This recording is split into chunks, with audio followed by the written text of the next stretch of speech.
예, 안녕하세요. 클라우드 서비스 코디입니다. 자, 오늘은 구글 사이트 도구로 이용해서 온라인 교무실 만드는 거에 대해서 한번 전반적으로 설명을 드리겠습니다. 좀 내용이 길 수가 있습니다. 구글 사이트 도구는 구글 G Suite에서 제공하는 사이트를 만드는 도구입니다. 뭐 우리가 쉽게 얘기해서 웹페이지, 뭐 홈페이지 이런 거를 만들 수 있는 것이고요. 뭐 요즘에는 뭐 홈페이지를 직접 만드시는 분은 좀 많지는 않죠. 뭐 네이버 카페나 아니면은 뭐 블로그를 많이 쓰시는데, 뭐 회사나 아니면은 뭐 학교 이런 데서는 홈페이지가 다 지금 하나씩 가지고 있고, 사실은 그 홈페이지 성격에 따라서 이제는 외부에서 바라보는 그런 시선들이 그 홈페이지의 퀄리티에 많이 의존할 수가 있습니다. 예를 들어서 학교는 멋있는데 검색을 해서 홈페이지를 방문해 보니 내용들이 엉망이더라. 그러면 사실 그 학교의 뭐 명성이나 이런 거에도 조금 악영향이 있을 수 있을 정도로 사실은 구글 그 홈페이지의 역할이 중요하죠. 그런데도 불구하고 최근에 홈페이지는 대부분 모바일에서 접근을 하기 때문에 모바일에서 지원을 잘 해줘야 되는데도 불구하고 대부분의 홈페이지들 보면은 PC용 위주로만 작성이 되어 있어서 모바일로 접속하면은 사실 내용이 안 보이는 그런 사이트들도 많이 있습니다. 구글 사이트 도구는 일단은 가장 좋은 장점은 무료입니다. 뭐 이것은 학교 계정에서도 무료이지만은 개인 계정에서도 무료입니다. 개인 계정이라는 거는 골뱅이 gmail.com, 여러분이 다 하나씩 가지고 있는 gmail 계정으로 이용하시는 거죠.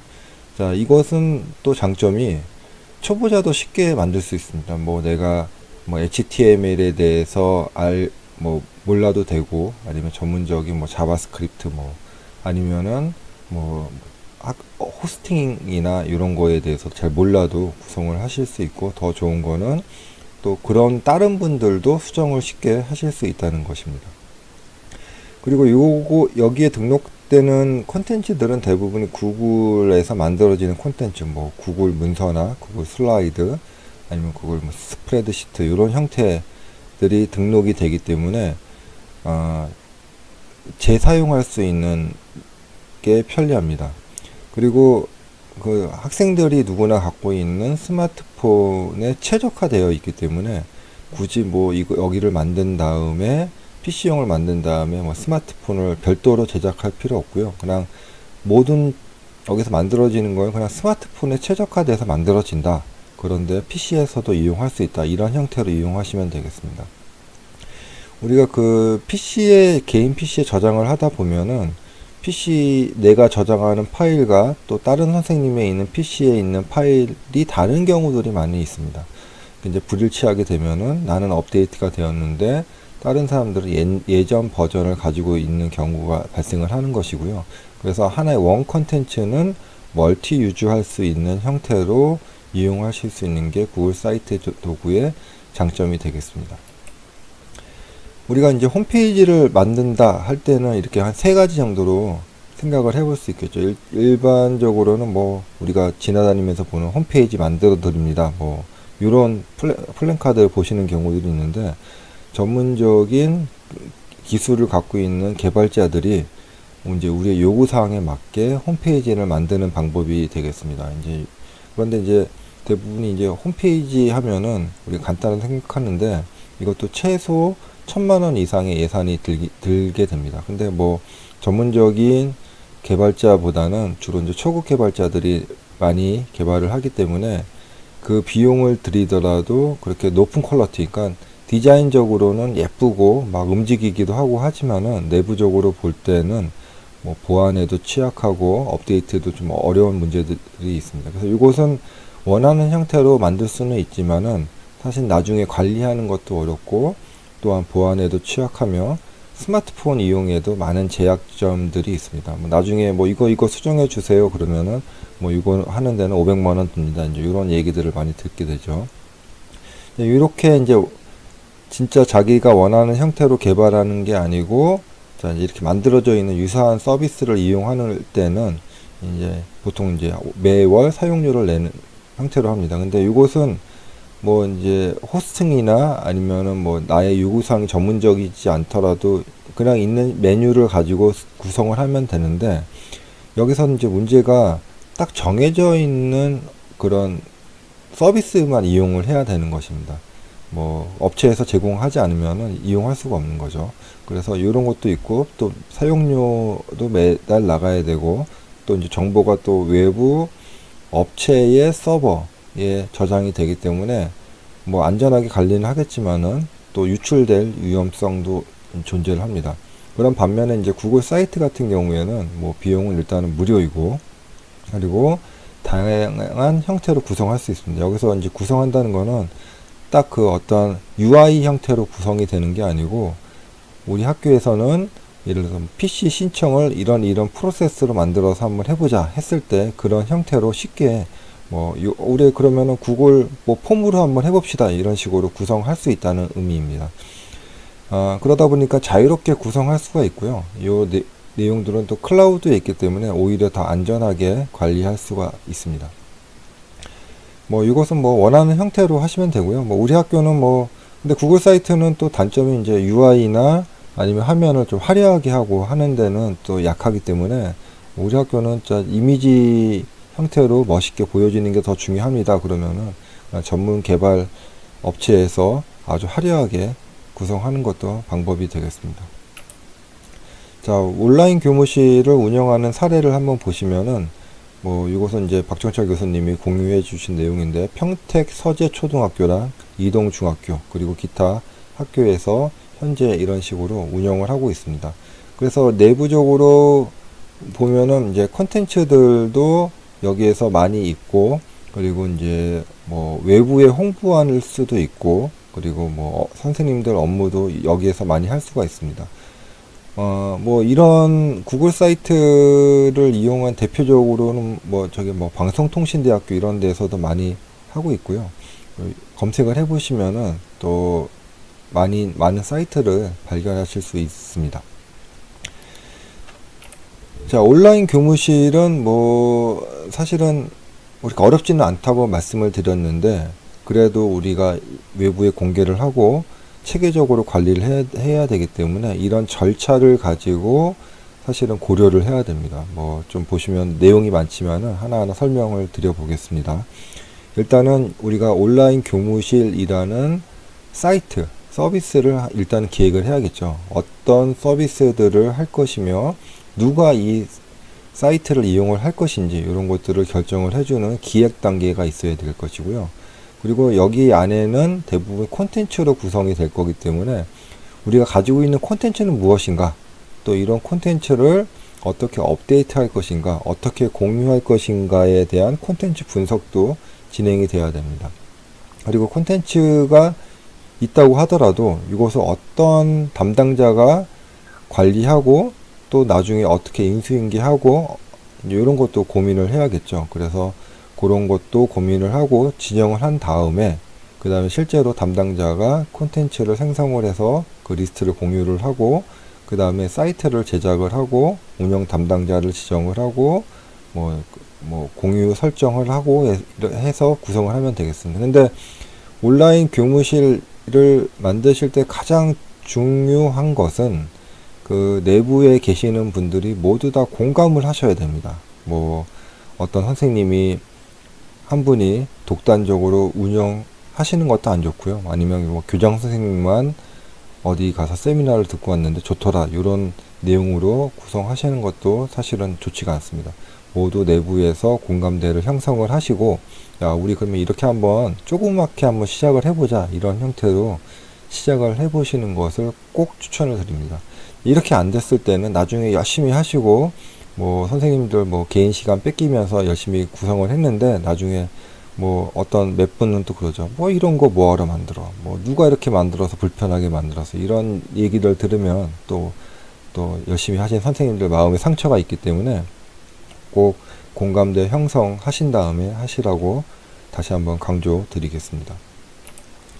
자, 일단 서비스 기획 부분입니다. 이 서비스 기획에서는 일단은 어떠한 서비스를 할 것인지, 뭐 지금 잘 되고 있어요. 예를 들어서 뭐 운영도 잘 되고 있고 공유도 잘 되고 있는데 그런 내용을 굳이 온라인 교무실 서비스로 만들어야 되냐, 전환해야 되냐, 저는 만들 필요가 없다고 생각이 됩니다. 지금 잘 되고 있는데 오히려 그렇게 만들면은 더 불편하고 또 이중으로 해야 되고 또 뭐 해서 좋은 점이 별로 없기 때문에 그런 것보다는 현재 잘 안 되는 부분에 찾고 거기에 대해서 개선책으로 만드는 게 중요한데 뭐 초등학교 교무실이나 뭐 행정실에서 사실 다 개인적 PC, 개인 PC에 저장을 하고 사용하기 때문에 사실 모든 콘텐츠에 대해서 뭐 불만이 있을 거라 생각이 듭니다. 그래서 뭐 이거 찾아내는 거는 뭐 오히려 너무 많이 찾아내서 문제가 될 것 같고요.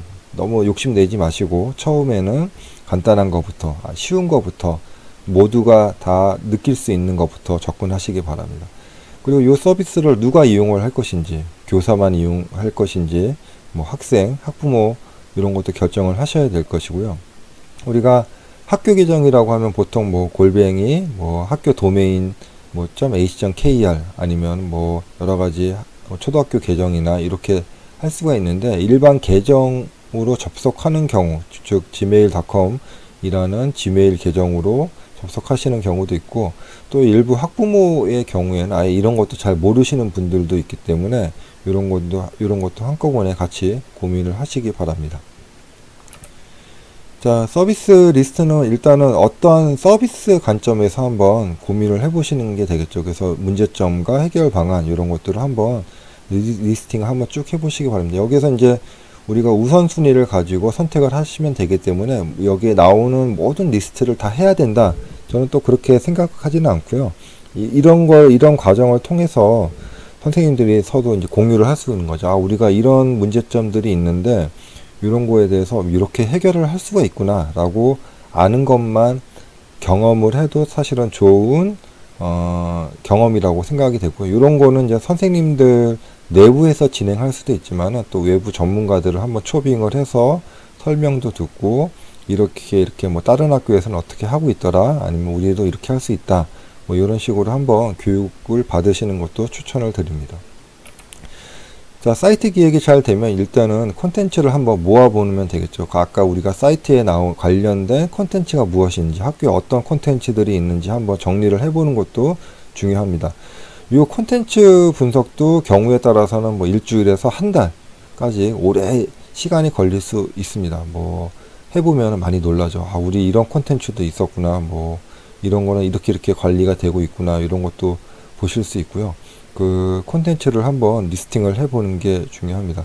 그래서 이 콘텐츠는 또 분석을 하실 때 뭐 내부만 쓸 것인지 외부에 공개할 것인지 아니면 어떤 직원들만 쓸 것인지 이렇게 이런 권한도 한번 정리를 하면 되고요. 그리고 이런 것들이 어떻게 업데이트 돼야지 좋은지 그냥 뭐 개인 PC에 저장이 되고 이메일로 배포가 되는 게 좋은 건지 아니면은 클라우드에서 그냥 함께 작성이 되고 함께 공유가 되는 것이 좋은 건지 이런 것도 한번 공유를 해 보시면 됩니다. 우리가 그 학교에서 시간이 사실 많이 걸리는 부분들은 어떻게 보면 이런 문서들을 내가 나한테 필요한 콘텐츠들을 찾고 정리하는 것도 어떻게 교육이나 행정에서도 많이 시간이 차지하는 부분이기 때문에 이런 부분도 한번 이번 기회에 함께 해보시는 것도 추천을 드리겠습니다. 자, 콘텐츠 분석이 끝났으면은 아니죠. 콘텐츠 예를 한번 들면은 이런 콘텐츠들이 있습니다. 예를 들어서 뭐 누가 담당자이고 어떻게 지금 관리가 되고 있고 뭐 이런 내용들에 대해서 한번 작성을 꼭 해보시기 바랍니다. 이게 모든 콘텐츠가 구글 사이트에 올라가는 거 아니라고 말씀을 드렸죠. 그러기 때문에 자유롭게 한번 작성을 해보시는 게 중요합니다. 자, 이번에는 이제 콘텐츠가 만들어졌으면은 이제 담당자를 한번 지정을 해보는 게 좋겠죠. 이제 그렇게 되면은 담당자도 명확해지고 인수인계 이런 내용들도 이제 정리가 될 것입니다. 그래서 그 인수인계나 뭐 담당자가 정리가 되면 이것을 그 정리를 해서 학교 규정이나 아니면 학교 뭐 설명서 이런 데 한번 작성을 같이 하는 것도 중요합니다. 왜냐면은 그 뭐 새로 학교에 뭐 부임해 오시거나 아니면은 뭐 신입으로 들어오셨을 때도 이런 내용이 전달이 안 되면은 기존에 하시던 선생님은 다른 데로 가시고 새로 오신 분들은 모르시고 하면은 콘텐츠 인수인계도 안 되고 업데이트가 안 됩니다. 이 온라인 교무실이 사실 업데이트가 안 되면은 죽어버리죠, 금방. 그렇기 때문에 콘텐츠가 꼭 중요하고, 콘텐츠에 대해서 이런 관리 절차도 한번 문서화하는 게 아주 중요하다고 생각이 됩니다. 자, 이제 콘텐츠 분석도 끝났으면 이제 콘텐츠를 한번 생성해 보도록 하겠습니다. 콘텐츠는 기본적으로 일반 문서, 뭐 아리한글 문서나 PDF, 엑셀, 뭐 이런 문서도 있을 것이고, 구글 문서도 있습니다. 저는 당연히 구글 문서로 하시는 거 추천을 드리지만은, 기존에 뭐 행정문서가 아리한글로 많이 되어 있기 때문에 그것을 굳이 또 구글 문서로 변환을 해야 되냐? 저는 그건 또 아니라고 보고요. 구글 문서는 구글 문서대로 사용하시고, 기존에 사용하시는 행정문서들은 또 행정문서대로 이용을 하시면 좋습니다. 하지만은 우리가 문서를 작성하고 배포하고 하는 것은 우리가 정보를 공유하기 위한 목적입니다. 우리 학생들한테 배포하는 문서를 굳이 아리한글로 해서 스마트폰에서 불편하게 조회하는 것보다는 구글 문서로 작성을 한번 해보는 것도 그리 나쁘지 않습니다. 그래서 뭐 우리가 꼭 뭐 교육부나 아니면 학교 보고용으로 만들어야 되는 아리한글 문서나 이런 것이 있다고 하면은 그런 건 어쩔 수 없이 아리한글로 만들어야겠지만은, 그냥 우리가 내부적으로 뭐 행사용으로 쓰는 문서다. 그런데 우리가 아리한글로 꼭 만들어야 될 거예요. 우리가 아리한글을 쓰는 이유는 왜 사용을 하죠? 우리가 보통 아리한글을 쓰는 이유는 우리가 출력을 하기 위해서 아리한글을 편집기를 열고 문서를 작성을 합니다. 우리가 조판을 할 필요가 없고 출력을 할 필요가 없으면 굳이 아리한글을 쓸 필요가 없는 것이죠. 그렇기 때문에 아리한글을 꼭 사용해야 되는지 이것도 한번 고민을 하시면 좋겠고요. 그리고 우리가 아리한글 문서를 했을 때 업로드가 좀 불편할 수 있는 거는, 우리가 DFS라는 드라이브 파일 스트림이라는 구글의 또 기능이 있습니다. 이것은 뭐냐면은 마치 네이버 드라이브나 이런 것처럼 내가 저장을 내 PC에 하면은 그게 내 PC에 저장이 되는 게 아니고 구글 드라이브에 저장이 자동적으로 되는 방식입니다. 또한 이것은 한 달까지는 버전 관리가 자동으로 되기 때문에 내가 막 작성을 하다가 내가 만약에 내가 지난주에 작성했던 내용 보고 싶어 하실 때도 과거 버전의 걸 열어보시면 그대로 살아서 있기 때문에 또 오히려 더 안전하게 데이터 관리하실 수도 있습니다. 또 요즘에 또 랜섬웨어들이 아주 극성이죠. 이런 거 대비해서도 DFS 쓰시면 좋습니다. 자, 이렇게 컨텐츠를 일단 생성하는 것도 사실은 뭐 그렇게 간단한 얘기 같지만은 시간이 좀 오래 걸리고, 우리가 기존의 문서들을 한번 정리를 하자, 구글 문서로 작성하자 이럴 때는 또 한 일주일에서 또 이것도 어느 정도 시간이 걸리기 때문에 그런 시간도 고려를 하시기 바라겠습니다. 자, 콘텐츠 생성하는 거는 일단 구글 문서, 아리한글 문서 뭐 이렇게 말씀을 드렸고요. 구글 문서 같은 경우에는 기존 문서를 복사 또는 전환해서 문서를 생성하시면 되겠습니다. 이때 개인 계정, 그러니까 여기서 개인 계정은 gmail.com 계정이 아니고 학교에 있는 개인 계정으로 할 것인지, 아니면은 부서 계정, 뭐 행정실 아니면 1학년 뭐 이런 식의 그 그룹 계정이나 롤 계정으로 할 것인지 결정을 하신 다음에 생성을 하시면 되겠고요. 그리고 이제 문서를 작성하면 혼자 작성하는 것보다는 함께 작성합시다라고 공동 작성자를 함께 지정해서 한번 작성해 보시는 것도 좋은 경험이 되겠습니다. 한 다음에 이제 누구랑 어디에 공유를 할 것인지, 뭐 내부만 할 것인지, 외부에 함께 할 것인지 이런 것도 결정을 하셔야 되고요. 외부 파일, 아까 아리한글이나 뭐 PDF나 뭐 PPT나 이런 것들은 일단 개인 PC에서 작성하는 것도 괜찮지만은 꼭 요 내용들은 그 학교나 부서 팀 드라이브에 등록을 해서 관리를 하시면 되겠습니다. 아까 이제 전장에서도 말씀드렸지만 DFS 쓰면 좋습니다라고 말씀을 드렸습니다. 그래서 이제 DFS를 쓰시던지 아니면 파일을 업로드해서 변경될 때마다 관리하시는 방법도 괜찮습니다. 업로드 하실 때 새로운 파일 대신에 동일 파일로 하시면은 버전만 올라가죠. 그러니까 파일 이름은 그대로 있는데 버전 1, 버전 2, 버전 3 이런 식으로 업로드 될 수도 있습니다. 자, 캘린더 같은 경우에는 아주 좋은 학교의 지식관리 시스템이죠. 이거를 하실 때 일단은 뭐 개인보다는 부서 계정, 뭐 행정실이나 뭐 아니면 학교 대표 계정으로 하시는 거 추천을 드리고요. 이거 하실 때 학생 뭐 신입생 등록하실 때 달랑 그 내용만 제목만 넣지 마시고 거기 안에 관련된 관련 서식, 안내문, 뭐 동영상 여러 가지 한번 넣어보시는 걸 추천을 드립니다. 우리가 대부분이 뭐 요즘에 전화가 오고 응대를 하는 것들의 내용들을 분석을 해보면 대부분이 아마 비슷한 내용들일 겁니다. 뭐 파레토 법칙처럼 80대 20 뭐 똑같은 얘기를 하는 거죠. 그래서 어떤 대학교의 교직원은 이런 얘기도 합니다. 내가 전화 응대하려고 이 교직원 됐나 이런 회의를 말씀하시는 경우도 들어봤는데, 이렇게 정리가 잘 되어 있으면 오히려 학교나 학부모들도 학교에 피곤하게 전화 안 할 수 있습니다. 그래서 이런 것들은 계속 업데이트 하시면서 지식 관리 하시면은 학교의 행정 업무도 많이 간소화될 수 있을 거라 생각이 듭니다. 이거 이제 내부로 할 건지 아니면은 내부에서만 사용하실 건지 결정하시면 되고요. 학교 학사 일정 같은 경우에는 대부분이 외부에도 이용할 수 있기 때문에 굳이 이런 거는 내부보다는 외부 그냥 공유하시는 것도 좋은 방법이라고 생각이 됩니다. 자, 이제 사이트 제작이 되겠습니다. 사이트 제작을 하시려면 일단은 어떤 운영 담당자, 보통 이제 요 지금 동영상을 보고 계시는 선생님이 만드시겠죠. 만드시면서 선생님 계정보다는 이것도 이제 학교 계정이나 아니면 구글 사이트 계정을 하나 만들어서 그 계정으로 만드시는 것을 추천을 드리고요. 그리고 만드는 것뿐만 아니고 변화 관리를 계속 해야 됩니다. 이제 만들면서 선생님들한테 뭐 이렇게 이런 게 만들어지고 있으니까 우리 이렇게 사용합시다 할 때 핵심 키맨은 교장 선생님이나 교감 선생님이 되겠습니다. 이런 분들이 관심이 없으면은 아까도 말씀드린 것 같이 이거 누가 만들었어? 어떤 선생님이 이렇게 피곤하게 만들어요? 이런 얘기들을 들으실 수 있고 또 가슴에 또 상처를 받을 수 있기 때문에 항상 모든 분들의 동의를 얻고 그 다음에 진행을 하시는 게 중요하고요. 그리고 교장 선생님이나 교감 선생님들의 서포트, 그분들이 교무회의나 이런 회의 시간에 꼭 사용해 봅시다 라고 한마디 해주시는 게 가장 중요합니다. 그래서 이런 식으로 등록을 하시는 게 중요하고, 그리고 뭐 이 동영상 보시는 선생님도 그렇지만은 대부분이 우리 요즘에 기성세대 분들 글자 읽는 거 별로 안 좋아합니다. 다 요즘에 뭘 보죠? 맞습니다. 이게 동영상, 유튜브로 얘기를 하죠. 그래서 똑같은 문서로 전달하면 어떤 분은 그렇습니다. 뭐 유튜브로 만든 건 없어요. 이런 식으로 이야기 하시는 분이 있을 조차 우리가 이제 읽는 거에 사실은 좀 피곤해 하기 때문에 가급적이면은 콘텐츠도 동영상으로 만들어서 하시는 게 좋고요. 이런 내용들도 동영상으로 만들어 설명하시는 게 오히려 더 좋다고 생각이 됩니다. 자, 사이트는 일단은 sites.google.com에서 만드시면 되겠죠.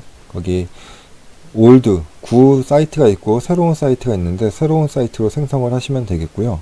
그래서 이제 기획했던 내용들을 메뉴별로 해서 이제 이렇게 쭉 만들고 권한 부여하고 이제 이렇게 만드시면 되겠습니다. 자, 그 다음에 이제 사이트 주소가 사실은 만들고 나면 좀 길게 나오기 때문에 가비아나 후이즈에서 학교 내부용, 이거는 굳이 뭐 학교 뭐 도메인 유사할 필요는 없고요. 우리 이제 내부에서 쓰시는 거기 때문에 간단한 형태로도 괜찮을 것 같습니다.